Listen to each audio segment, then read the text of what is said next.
Olá, meninos e meninas. Eu vou comentar uma questão a partir de um texto do Manuel de Barros, que é o Cabeludinho. E essa questão é para incentivar vocês a estudarem, né? Para dar um gás aí no estudo de vocês. Então, o Barão me pediu e estou cá fazendo isso, né?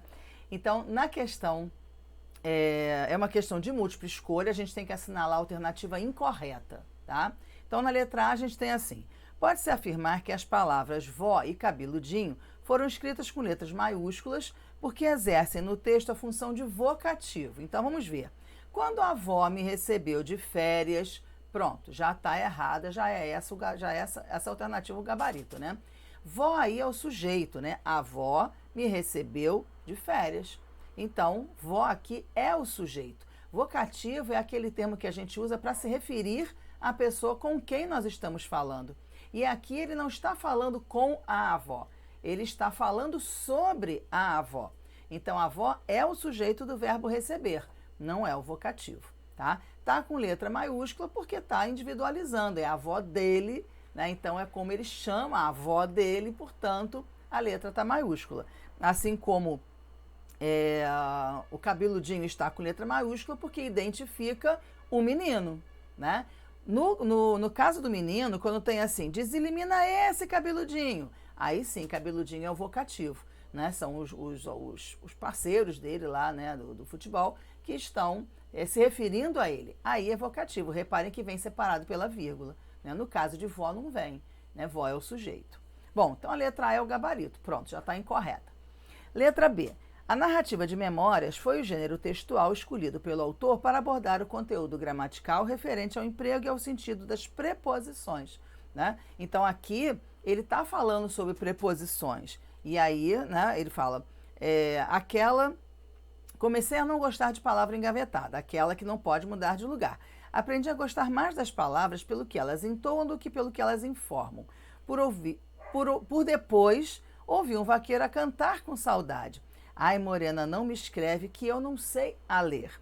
Aquele preposto ao verbo ler, ao meu ouvir, ampliava a solidão do vaqueiro. Então aqui a gente pode dizer que o narrador está abordando essa questão do uso das preposições, né? Quer dizer, o sentido da preposição a, que vai intensificar a solidão do vaqueiro, e ele usa esse tema, né, para chegar a esse tema. Como a preposição intensifica a solidão do vaqueiro, ele usa uma narrativa de memórias, né, de quando ele era pequeno, né, quando a avó o recebeu de férias. Então, está correta aqui a letra B. Letra C. Ao empregar a preposição de na frase ele foi estudar no Rio e voltou de ateu, a avó deixa evidente aos amigos que desautoriza a opção do neto pelo ateísmo. Porque, como assim desautoriza? Ela não concorda, né? Então ela rejeita essa opção. Então quando ela diz, ele voltou de ateu, tanto que ele mesmo diz, parecia que ele estava fantasiado, que era carnaval, e ele voltou de ateu. Então é uma maneira de ela menosprezar a opção dele, né? Aí ele foi estudar no Rio e voltou de ateu, né? Quer dizer, minimizando aí esse de ateu, como se fosse uma fantasia, né? Então está correta também, essa história do desautorizar significa isso, né? Do ir contra.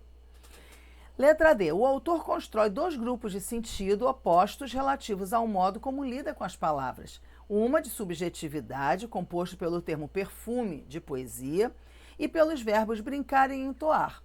E o outro da objetividade, composto pelo termo palavra engavetada e pelos verbos trabalhar e informar.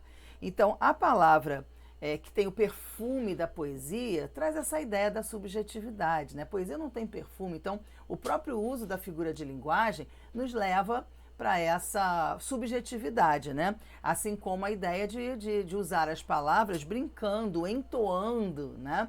Então aproximando da música, então traz uma outra perspectiva para as palavras. Quando ele fala que não gosta de palavra engavetada, né, que é aquela, como ele diz, que não pode mudar de lugar, é aquela que tem um sentido só, que tem um sentido objetivo, denotativo, né? Então, por isso, ele usa os verbos trabalhar, informar, né? Então, por aquilo que elas informam. Então, o sentido objetivo das palavras, tá? Então, tá correta também essa distinção entre os grupos das palavras que são as palavras usadas de modo conotativo e as palavras usadas de modo denotativo, as palavras engavetadas, tá? Com isso, então, a gente fecha lá na letra A como gabarito, como a opção incorreta, tá? Mais ou menos é isso daqui, porque, claro, não é no modo de múltipla escolha, é no modo certo e errado, né?